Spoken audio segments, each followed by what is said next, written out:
Hello दोस्तों, आज हम अधिगम के स्वरूप के बारे में जानेंगे। मनुष्य के व्यवहार में अधिगम की भूमिका बहुत महत्वपूर्ण होती है। यह व्यक्ति के अनुभवों के फलस्वरूप होने वाले व्यापक परिवर्तनों की श्रृंखला के रूप में दिखाई देता है। अधिगम को हम अनुभवों के कारण व्यवहार में होने वाले अपेक्षाकृत स्थायी परिवर्तनों के रूप में परिभाषित कर सकते हैं। ध्यान रहे कि व्यवहारों में कुछ परिवर्तन दवाओं के उपयोग अथवा थकान के कारण भी घटित होते हैं। ये परिवर्तन अस्थायी होते हैं, इनको अधिगम नहीं माना जाता है।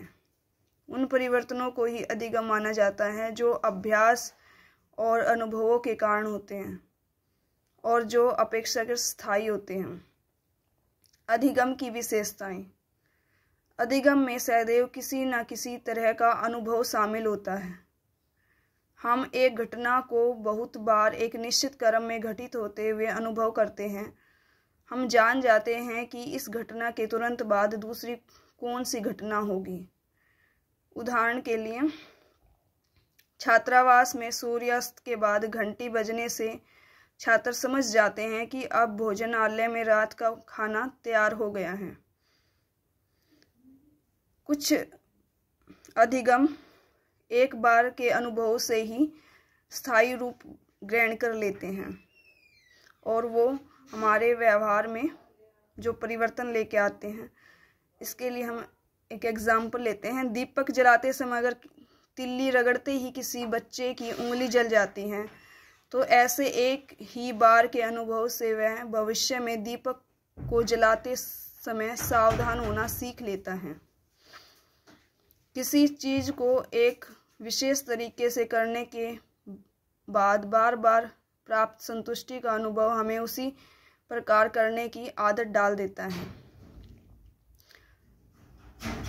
इसमें हमने समझा कि कैसे हमारा अधिगम होता है। अधिगम का जो आधार है वो अनुभव और अभ्यास के द्वारा ही किसी चीज़ को हम सीखते हैं।